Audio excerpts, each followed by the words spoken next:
highlights from Candidates Night, learn about who's running for town council and their goals for the town.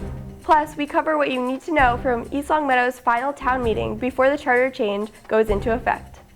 And later, updates from Planning Board. We have good news for early morning golfers at Elmcrest Country Club. Also, our weekly segment, Library Learning. From must-reads to quotes of the day, the East Longmeadow Public Library is taking full advantage of social media platforms. Those stories and much more ahead on ELCAT News Update.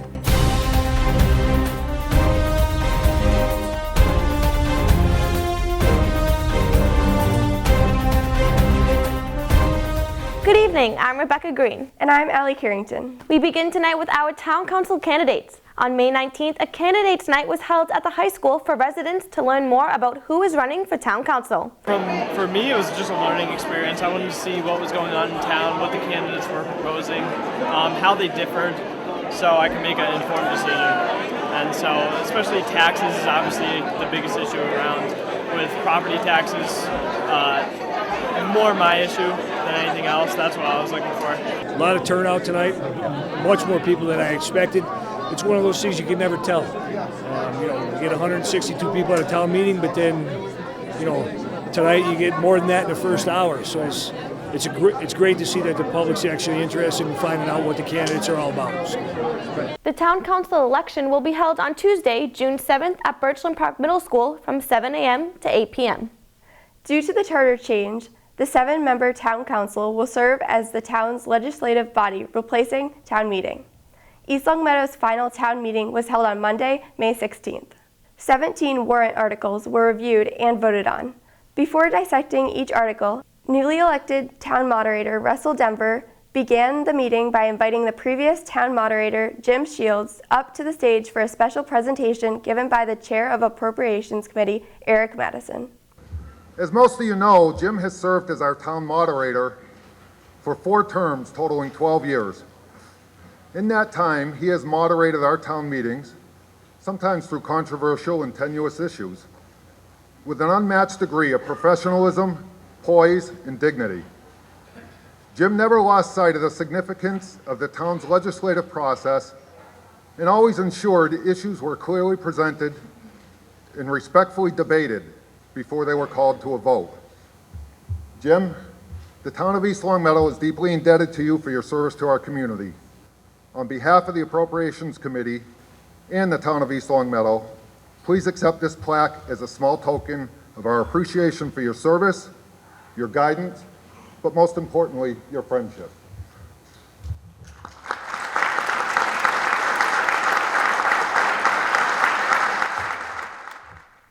Another award took place shortly after.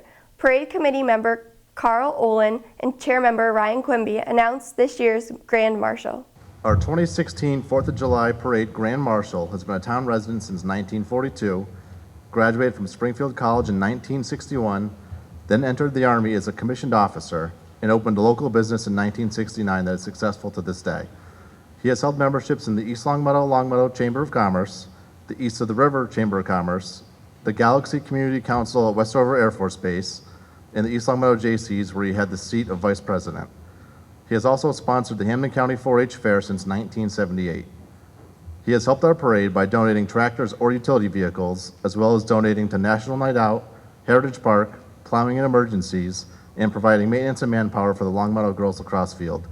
Municipally, he has helped our town on the Capital Committee since 2000, was on the Government Review Committee in 2001, on the previous Charter Commission in 2004 and 2005, was the first founder of the Norcross House, and most recently volunteered his time on the Chief of Police Search Committee.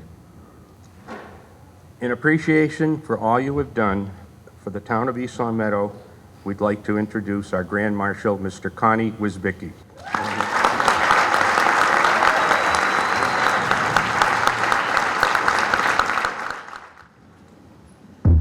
Unbelievable.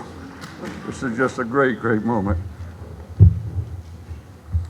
Well, East Longmeadow is making history tonight. We're moving forward. The bad times are behind us, and we're going to grow just like we should. Thank you very much. After the awards, Madison presented budget recommendations for the town, which included the fiscal year 2017 budget, tax rate, and more.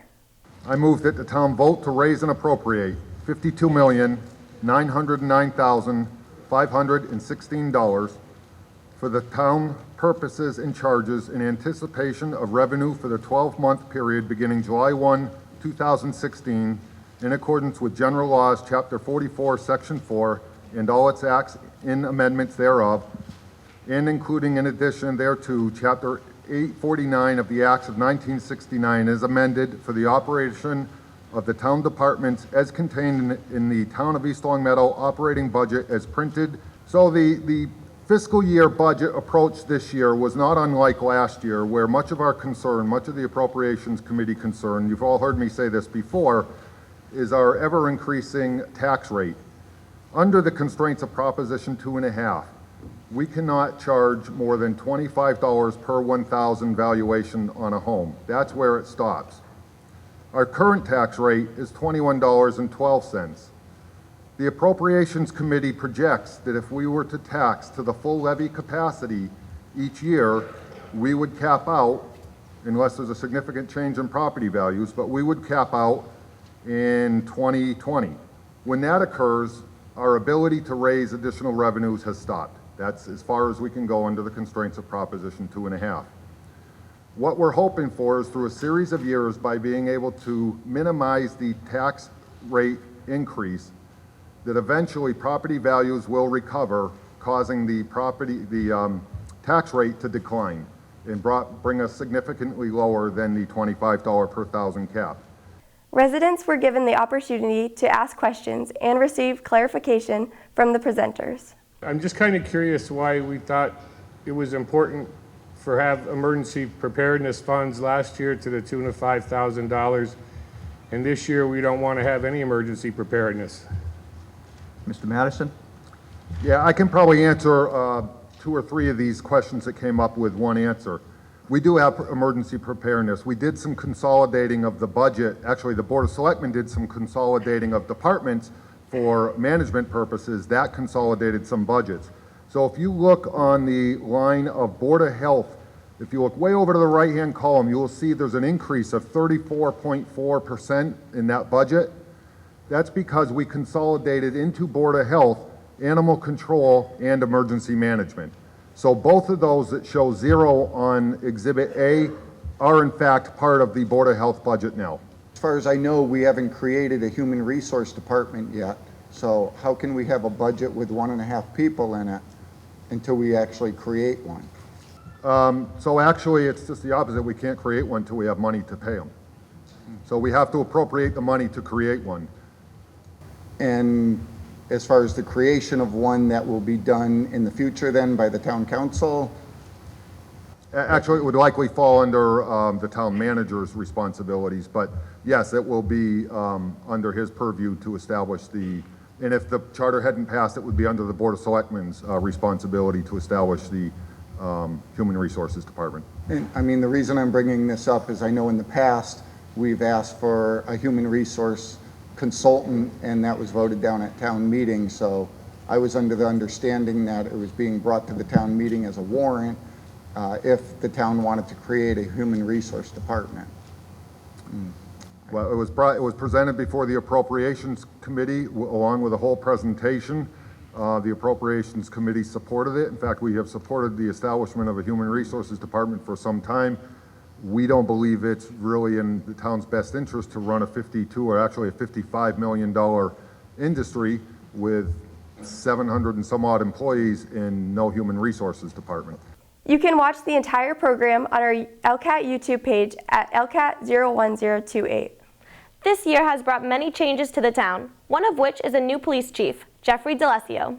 Prior to receiving the position as chief, DeLessio served as a police officer here in town and then became sergeant in 2006. DeLessio was in attendance at Chief Doug Mellis's retirement party.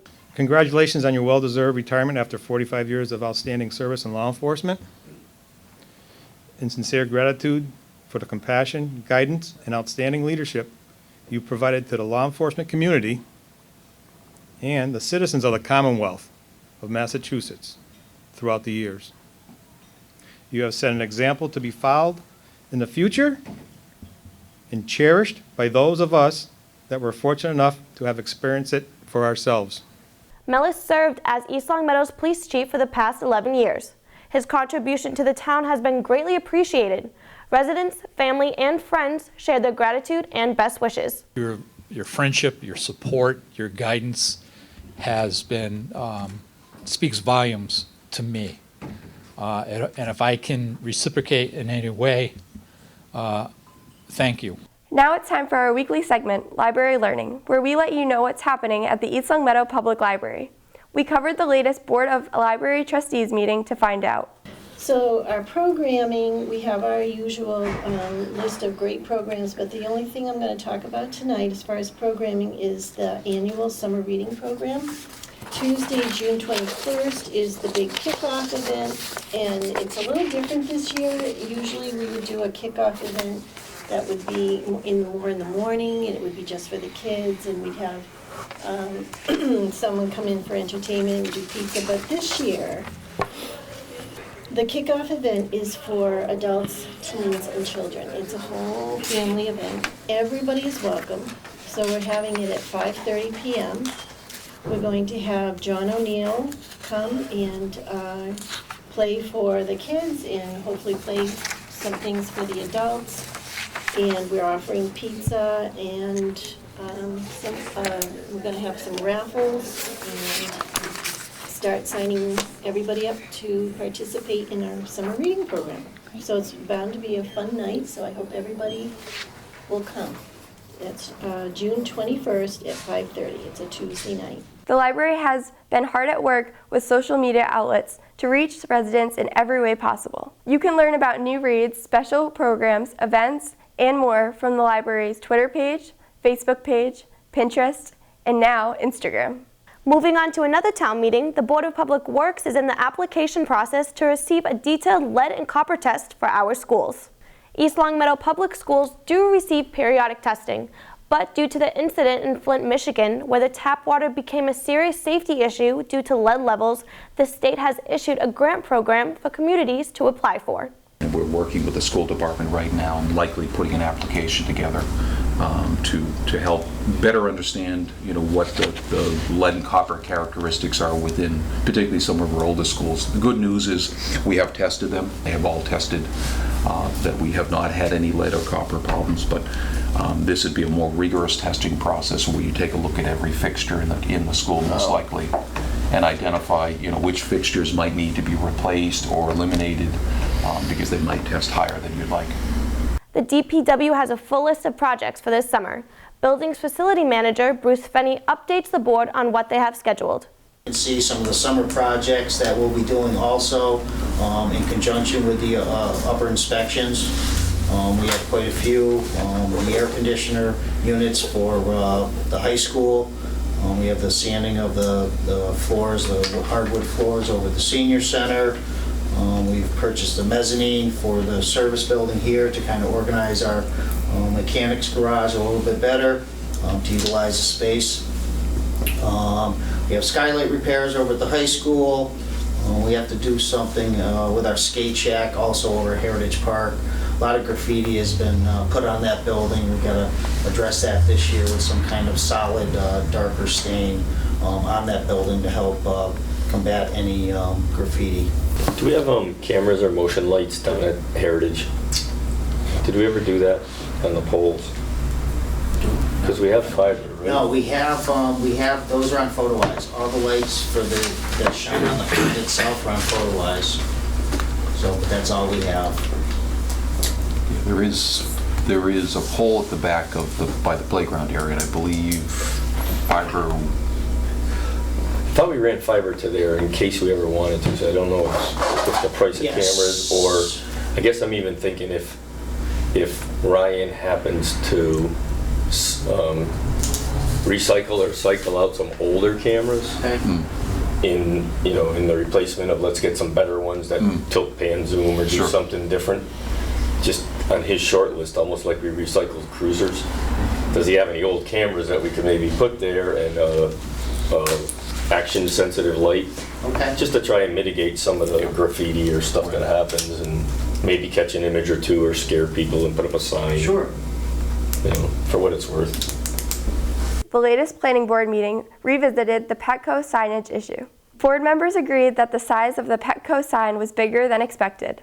The board took a closer look at the details involved. Basically, he submitted plans to the building inspector, which was approved to do a parapet on the front, very similar to what Panera Bread had done in the past, so that the sign that we approved can be attached to it.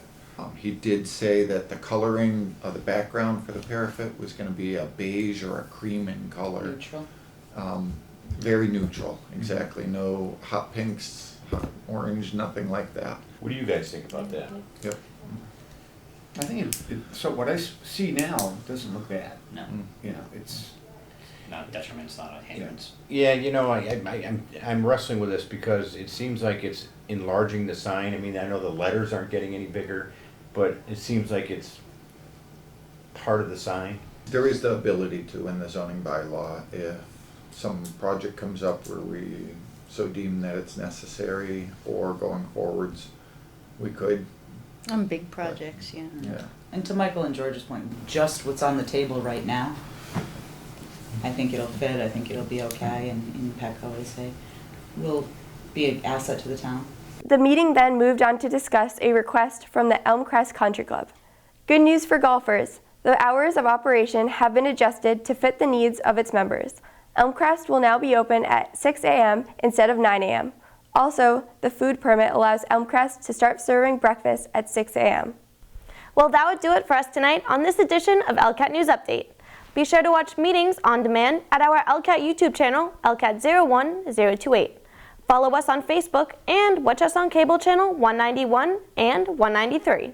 For more cable channel times, make sure to check out our ELCAT program guide, available at the Town Hall, Library, and Senior Center. Also, check your mail as the programs will be delivered monthly within the reminder. Thanks for watching. I'm Rebecca Green. And I'm Allie Carrington. Until next time, good night.